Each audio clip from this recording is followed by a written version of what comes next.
33% రిజర్వేషన్ల బిల్లు తీసుకొస్తున్న సందర్భంలో బీసీ మహిళలకు సంబంధించి సబ్ కోటా ఏర్పాటు చేసి వారికి న్యాయం చేయాలని, అదేవిధంగా కేంద్రంలో బీసీల రక్షణ చట్టం తీసుకురావాలని చెప్పి, దాంతోపాటు జనగణనలో కులగణన చేపట్టి బీసీలు దేశవ్యాప్తంగా ఎంతమంది ఉన్నారు, వారి యొక్క ఆర్థిక, సామాజిక, రాజకీయ, విద్యా, ఉద్యోగ, సాంస్కృతిక పరమైన అంశాలను పొందుపరిచి వారి యొక్క లెక్కలు ఈ జనగణనలో బీసీ కులగణన చేపట్టాలని చెప్పి బీసీ పొలిటికల్ ఫ్రంట్గా నేను అంబాల నారాయణ గౌడ్ను డిమాండ్ చేస్తున్నా.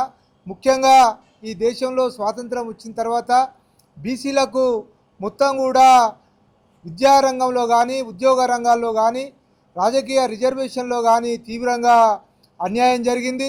మరి ఈ స్వాతంత్రం వచ్చి ఇంతకాలం జరుగుతున్నా కూడా బీసీలకు ఇంత పెద్ద నష్టం పూరించాలంటే చట్టసభలలో బీసీలకు రిజర్వేషన్లు ఏర్పాటు చేయాల్సిన అవసరం ఉంటుంది.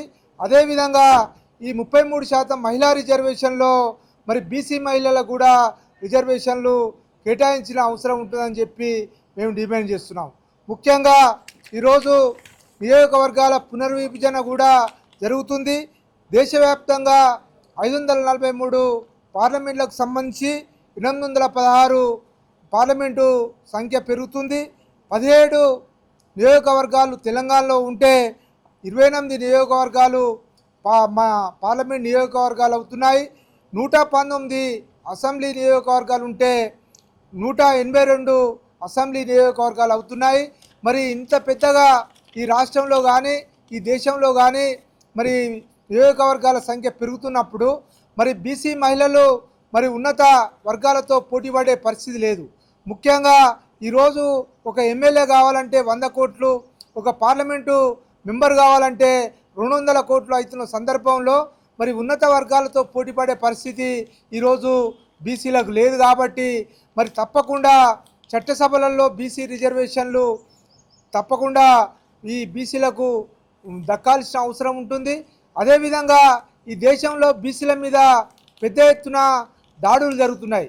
మనకు కుమ్మెర గ్రామంలో కానివ్వండి, మనకు ఉత్తర తెలంగాణలో వీడీసీల పేరుతోటి కానివ్వండి, ఇట్లా అనేక రకాలుగా స్వాతంత్రం వచ్చినాక బీసీల మీద దాడులు జరుగుతున్నాయి. కాబట్టి మరి బీసీ రక్షణ చట్టం కూడా కేంద్ర ప్రభుత్వం ఏర్పాటు చేయాల్సిన అవసరం ఉంటుంది.